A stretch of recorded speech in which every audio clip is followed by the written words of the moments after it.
বাথরুমের দরজার কাছে যে উকি মেরে দেখি ও যন্ত্রটা শ্যাম্পু দিয়ে খেসতেছে। তো আমি ওরা বলতেছি কি হয়েছে রে, তুই এমনি খেসতেছিস কেন? তো বলে যে ম্যাডাম আমি কি কমু, আসলে আমার আজকে না খুব মনে চাচ্ছে, তাই আমি এটা করতেছি। তো বলতেছি তোর মনে চাচ্ছে, চল আমার রুমে চল, আমি যেটা বলবো সেটা যদি তুই করিস তাহলে তুই যে কাজ শ্যাম্পু দিয়ে করতেছিলি সেই কাজটা আমার সঙ্গে করবি। আমার ছেলেটার বয়স যখন 10 বছর, তখন আমার স্বামীটা মারা যায়। তো আমার স্বামী যখন মারা যাওয়ার পরে কি আমার বয়স তখন 30-35 বছর বয়স, আমার ছেলেটার 18 বছর পড়ছে। তো সেই টাইমে আমার ছেলে বলে, মা আমি তো আছে, আমার আব্বার অনেক কিছু আছে, তারপরেও বসে খাইলে রাজার ভান্ডার ফুরায় যায়, তার থেকে আমার একটা কাজের কথা বলতেছে, চাকরিটা আমি করি। তো বাবা তুই চাকরি করবি, আমি বাড়িতে একা থাকবো। তো বলতেছে আমার বাড়িতে আবার একটা কাজের ছেড়া আছে। তো বলতেছে আবুল তো আছে, আবুল তোমার দেখে শুনে রাখবে। আমি বললাম আচ্ছা তাহলে তুমি যেটা ভালো মনে করো সেটা করো। আসলে আমার স্বামী মারা গেছে, আমি তো একেবারে অসহায়, আমি কি করব না করব আমি নিজেও বুঝতে পারি না। তারপরে আমার স্বামীর যে জায়গা জমি আছে ভালোই আছে, তো আমার স্বামীর জায়গা জমি কে দেখবে, সে কারণে ছেলেটারে রাখে। তো ওই ছেলেটাও খুব ভালো। আমার ছেলে যখন বাইরে থাকে কাজে, ছেলে আমার সংসারের যত কাজ আছে সব কাজ করবে, আমার ওষুধ দেবে, আমার খাওয়ান দেবে, সবকিছু মানে এভরিথিং, সব যা কিছু আছে সবকিছু দেখে। ছেলেটা বিয়ে করে নাই। তারপরে ছেলেটা একদিন দেখি ডাকতেছে, আমি খুব আবু আবু বলি। তো ও হলো বাথরুমে, তো ওর রুম থেকে কোনো আওয়াজ আসতেছে না। তারপরে আমি আস্তে আস্তে ওর রুমের দিকে আগাইছে, দেখি বাথরুমের ভিতরে ও শব্দ করতেছে। কি রে বাথরুমের ভিতরে ও শব্দ করে কেন? তো বাথরুমের দরজার কাছে যে উকি মেরে দেখি যে ও শ্যাম্পু দিয়ে ওর যন্ত্রটা শ্যাম্পু দিয়ে খেসতেছে। তো আমি ওরা বলতেছি কি হয়েছে রে, তুই এমনি খেসতেছিস কেন? তো বলে যে আপনি তুই হাত দিয়ে এমনি খেসিস কে? তো কয় ম্যাডাম আমি কি কমু, আসলে আমার আজকে না খুব মনে চাচ্ছে, তাই আমি এটা করতেছি। তুই বলতেছি তোর মনে চাচ্ছে, তাহলে তোর মনে যদি চেয়ে থাকে তুই তাহলে বিয়ে করে নিলে তো হয়। তাছাড়া তুই যে এইগুলো করতেছিস এত তো তোর শরীরের ক্ষতি, তো হুদুহুদু শরীরের ক্ষতি করে লাভ আছে? কয় না ক্ষতি করে লাভ নেই, তো আর কি করব, এমন কিছু করার নেই।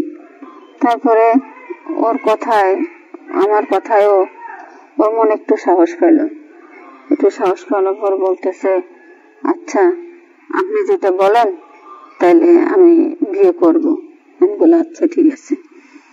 তো এই কথা বলে ও অনেকটা দূর মানে অনেকটা দিন পর একদিন আমার এত মানে স্বামী ছাড়া রয়েছে এতদিন, আমার কেমন যেন লাগতেছে। তো আমি একদিন ওরা ডাকতেছি, আবুল কি ম্যাডাম, বলে তোর একটা জিনিস বলবো, কি রাখবি? তো বলতেছে কি? আমি বলতেছি যে তুই কি আমার একটু সময় দিবি? তো বলে যে হ্যাঁ ম্যাডাম, কি বলেন, কখন দেওয়া লাগবে? আমি বললাম এখন। আচ্ছা কোন কি করবো? আমি বললাম চল আমার রুমে চল।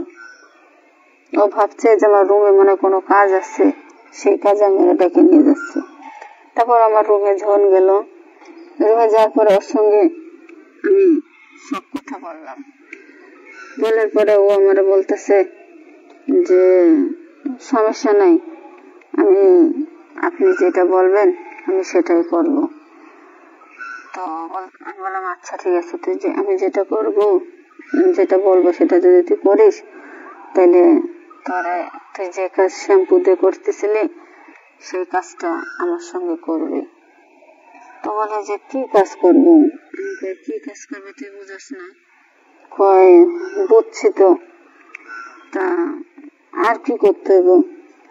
আর কি করতে হইব মানে এটাই কর। তো ওর আমি 10 বছর পরে স্বামীর যে সুখ, স্বামীর যে ভালোবাসা 10 বছর পরে আমি পাইলাম। ওর সঙ্গে যখন আমি কাজটা করতেছি তখন আমারা বলতেছে যে আসলে ম্যাডাম, মানুষে কয় যে যারা বয়স হয়ে যায় ওদের ওই জিনিসটা নাকি ঝুলে যায়, ঝোল হয়ে যায়, ওর ভিতরে কোনো মজা থাকে না। আসলে আসলে তো অনেক মজা। বললাম যে হ্যাঁ, মজা তো থাকবে, মজা থাকবে না কেন? অবশ্যই মজা থাকবে। তারপরে ওর কথা শুনে আর আমার জিনিসের কাছ থেকে যে মজা পাইলো, এই মজাটা নিয়ে ও খুব খুশি।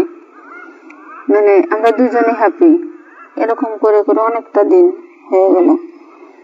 তো প্রতিদিন এরকম আমাদের চলে, প্রত্যেকটা দিন আমরা দুজনে এরকম কোনো কিছু করি, নাই সকালে নাই বিকালে নাই রাত্রে।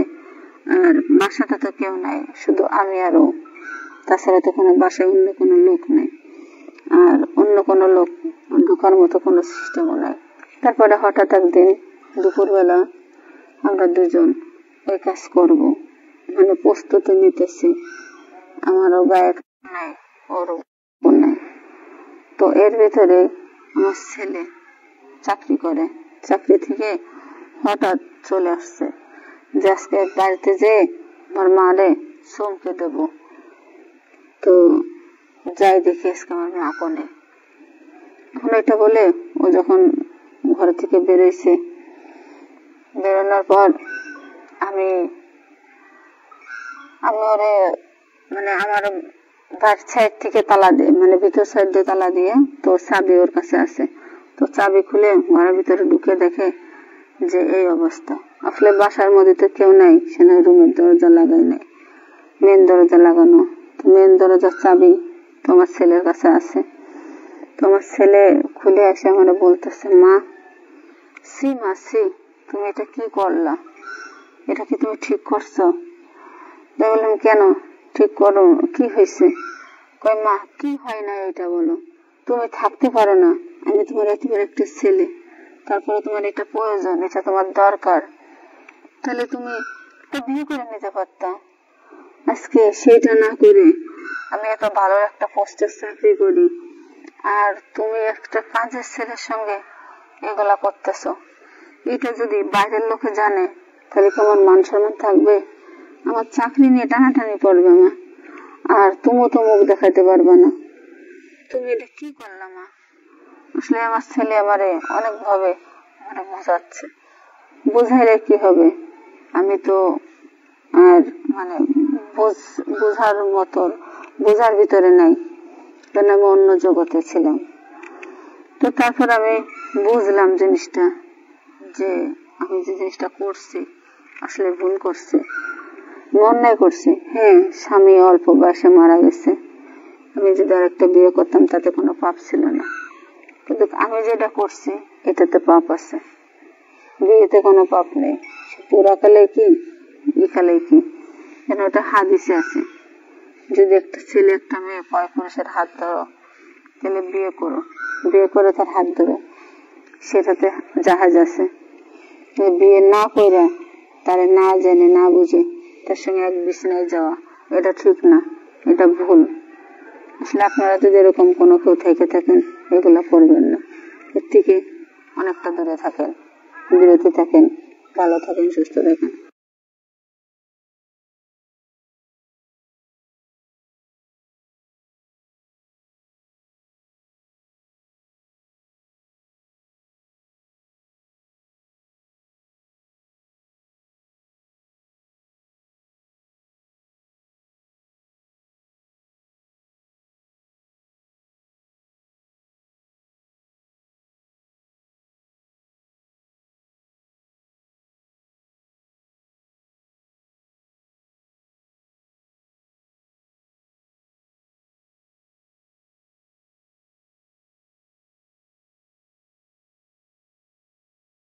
অনেক শুভাকাঙ্ক্ষী কিন্তু এইটা নিয়ে আমাকে প্রশ্ন করেছেন।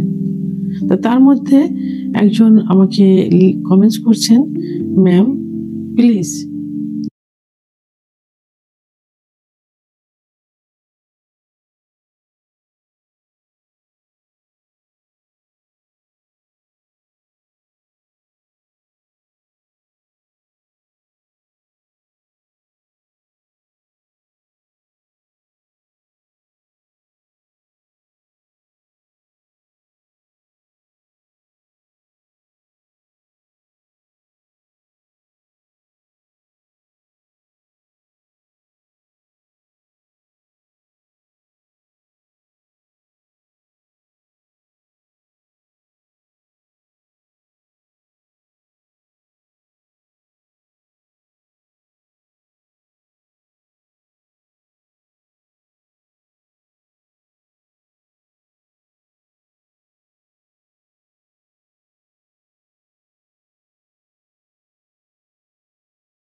ফুপুকেও কাবু করতে পারলেও আমাকে করতে পারবে না।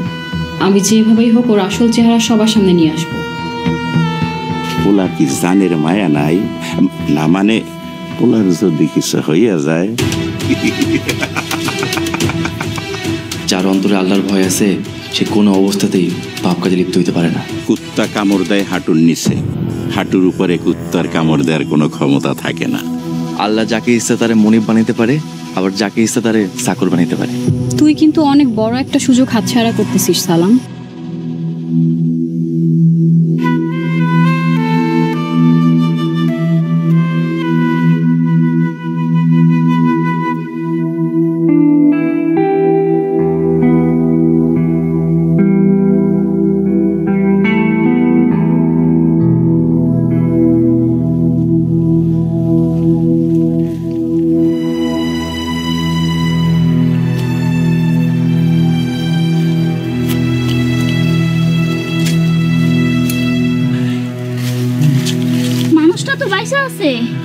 এ ভাই কেডামনে? হায় আল্লাহ, সালাম ভাই তোমার এই অবস্থা কে করলো? পানি, একটু পানি। পানি দাঁড়াও, পানি দিতেছি। ভাই উঠো।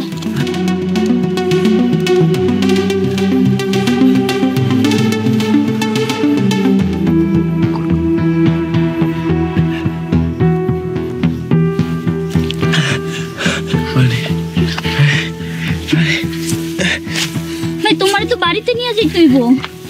তুমি একটু বউ, আমি লোক ডাইকা আনি, তোমার বাড়িতে নিতে হইব।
সালাম ভাই, কত তোমার এই অবস্থা কে করলো?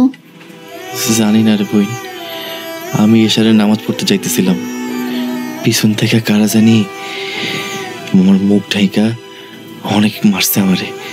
তারপর আর কিছু মনে নাই রে বই। তোমার মতো মানুষরা যারা মারতে পারে তারা কি মানুষ? মানুষই তো, মানুষ সৃষ্টির সেরা জীব। আর দুনিয়ার আকাম এই মানুষরাই করে।